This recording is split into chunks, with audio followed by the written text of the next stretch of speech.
Good afternoon, everyone. Happy Easter, and welcome back to the channel. This is Marco Collective Gamers 77, and today we'll be doing an overview of World Heroes 2, released in 1993. World Heroes 2 was, of course, published by SNK and developed by ADK. Also has been recently published by Hamster Corporation for the current gen systems, as far as the PS4, PS5, the Xbox One series, and of course the Nintendo Switch. Was originally released in April 28 of 1993. Of course, came out for the MVS and the arcade, the of course Neo Geo Home AES system, Neo Geo CD, PC Engine, Super CD-ROM, Super Nintendo, PlayStation 2, the Wii Virtual Console, I already mentioned PlayStation 4, Xbox One, Nintendo Switch, and even released on the Neo Geo Arcade Stick Pro and the MVSX as well. This is the second game in the series and definitely a marked improvement upon the first World Heroes, which was released in 1992. And for World Heroes 2, the character roster has been expanded. The new characters to the roster, the original 8, now includes Captain Kidd, a pirate who's pretty much a charge character. He does have some fireball motions as far as to his kick attacks. Eric, a member of a Viking clan. Ryoko Izumo, who's basically a judo practitioner. Shura, a Muay Thai champion that actually controls a little bit like Balrog in the States or Mike Bison over in Asia. Definitely also includes Mudman, who is, as you can see in the video later on, definitely kicked my butt pretty well. Johnny Maximum, who's basically an American football player. And of course, you now have a new sub boss, Neo Gijus, who was the boss in the original game. Basically, is a new version of Gijus. And Dio is the new final boss in the game. Hanzo, Fumakotaro are still the kind of character swap Ryu and Ken characters, and they return here. Kim Dragon, Julius Karn, Rasputin, Jean d'Arc, Brocken, and Muscle Power, of course, return. As far as the stages, as far as the normal stages, there's still the bamboo forest in Japan, a martial arts temple in Japan, a tourist bus station in Korea, an imperial fortress in Mongolia, Kremlin, Russia, castle fortress in France, and then a military base in Germany, a construction site in the USA, the Treasure Cave, a pirate ship in Norway, a Judoka dojo in Japan, a Buddhist temple in Thailand, an Aboriginal camp in Papua New Guinea, an alleyway in USA, Colosseum in Italy, and also actually two versions, one Colosseum and one Colosseum in ruins that also takes place over in Italy. The death match still, of course, returns in this game, and that is one section you can still choose or elect to fight into. There is now a needle wall, a landmine, a satellite beam, saw blades, exploding spikes, oil sewers, skinhead, and a metal mesh type of a kind of a deathmatch ring. And of course, with World Heroes 2, a lot of the gameplay as far as controls does return in regards to the way you control your character. It's still the joystick as well, along with the, again, aforementioned normal and deathmatch modes. The A button is to attack with punch, B button is to attack with kick, and C button can now be used to throw or possibly taunt the opponent depending on the spacing. A lot of the things that World Heroes 2 did add, especially if you're tapping the punch button, each character now has a little short kind of a 3 or 4 button combo that does change the frames of animation instead of just a standard jab. Much visually, it looks a lot like an auto combo, but of course, now way back in day, released in 1993.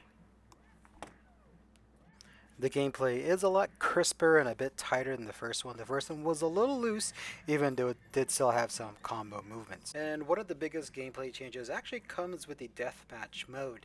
This time around, while there are still environmental hazards, one of the biggest pieces that they've changed, instead of a round-based combat, you now basically have the same environmental stages as far as hazards, but now it's more of a tug of war where basically each damage that's done either by the stage or by you or your opponent then brings the meter from one side to the life bar or the other.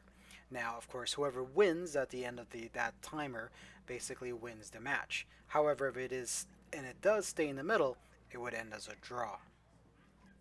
That gameplay change for the deathmatch mode definitely adds a lot more intensity and fervor to the fight, especially as the timer counts down. And sometimes it can be a test of attrition, as it can take quite a while to really wear down your opponent. Of course, if you bring that life bar tug of war from one side all the way to the other from the middle, you of course still would lose and die. That said, if you're always hanging on by just a brink, you can actually have a pretty long match. So a lot of times, I remember when I played this in the arcade, I remember it was in a 7-Eleven up in Shoreline, I would often be able to only play this game with a quarter. So to really prolong the matches, especially with the Neo Geo AI or the boss AI, or even really CPU AI with the input reading and everything else, I would often choose the deathmatch mode so it would prolong the game as much as possible. Of course, this game is a lot of folks' favorites. A lot of folks do choose this or World Heroes 2 Perfect as one of their favorite in the series. It's for me, it's kind of a tie. This and World Heroes Perfect, are really close. If I had to pick one over the other, it probably would be World Heroes Perfect. World Heroes 2, fortunately, can still be picked up physically for a decent price, even with today's drastically raised retro physical. Again, I still recommend if you were going to pick this up to pick this up as a AES version via Japan or Asia.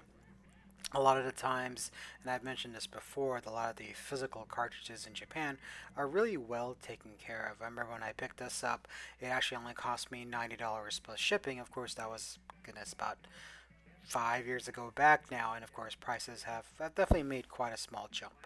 I unfortunately was not able to play this at home since at that time when it came out, I only had the Genesis and it actually only came out for the Super Nintendo. So unfortunately at that time I really didn't get to play any of the home ports. Didn't get to play it on the PC Engine because of course I didn't own one at that time. Um, or really play the Neo Geo port till much later. So I only got to play it for a brief time in the arcades. And of course, in '93, there was definitely some fierce competition. Of course, from Street Fighter, Mortal Kombat as well came out during that time. Samurai Showdown. SNK was pretty much its own competitor, especially since a bulk of its titles were fighting games. Unfortunately, right now, this series is kind of almost a forgotten series, almost a niche series, so to speak, just because it has been brought back. I'm still hoping that it's brought back in a collection. Unfortunately, I was incorrect in my first overview for World Heroes 1 that the World Heroes Collection actually never came out for the PS4. It was actually only on PS2. I had to go back and take a look at what I had digitally. Um, and of course, physically as well. It was actually physical on PS2 and not on PS4. On PS4, you can't pick up the King of Fighters or Orochi Saga. Of course, the aggressors are of Dark Combat or the ADK series, which includes the Kizuna Encounter and other games. But unfortunately, World Heroes was not one of those that was picked up. So hoping this does come back. You can still, of course, pick it up digitally.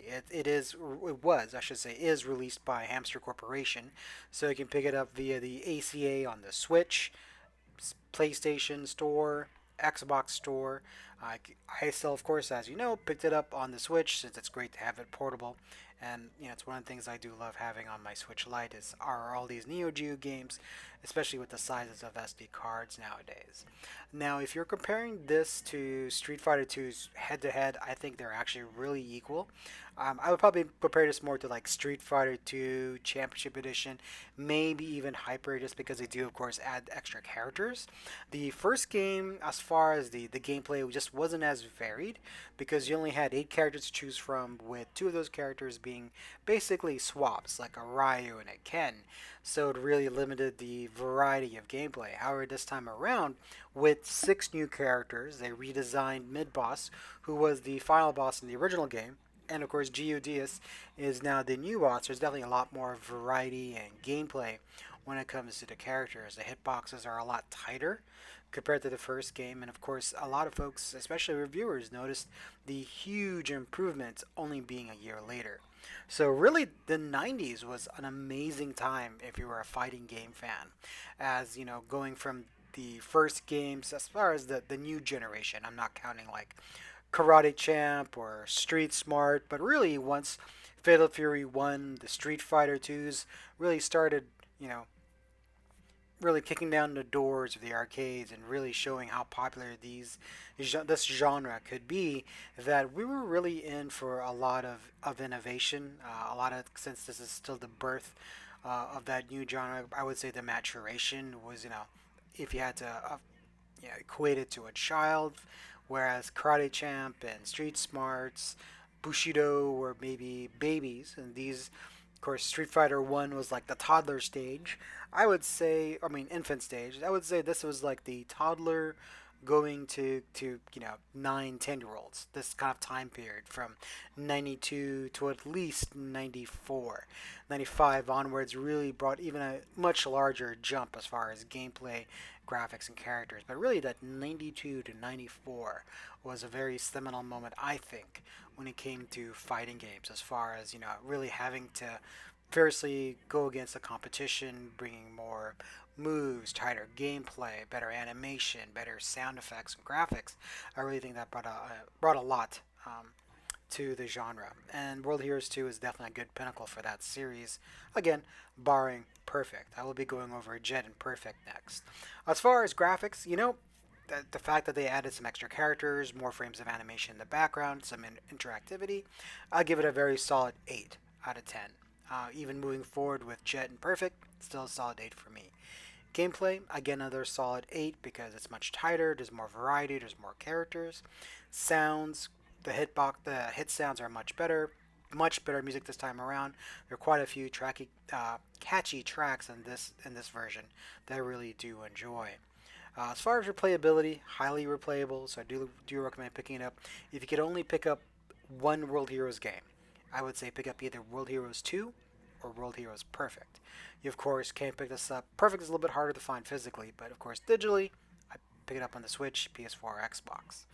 Um, Fortunately, I was very happy to, come across and play this game again. It's still maddening to play, especially if you are going to play the MVS mode. AES mode, the CPU, I think is just on normal. It's not quite at MVS level, but it still will give you a good challenge, especially as you get a little bit later in the game. And all that aside, I definitely recommend picking up this game or World Heroes Perfect, add it to your collection. And as always, thank you for watching, like and subscribe.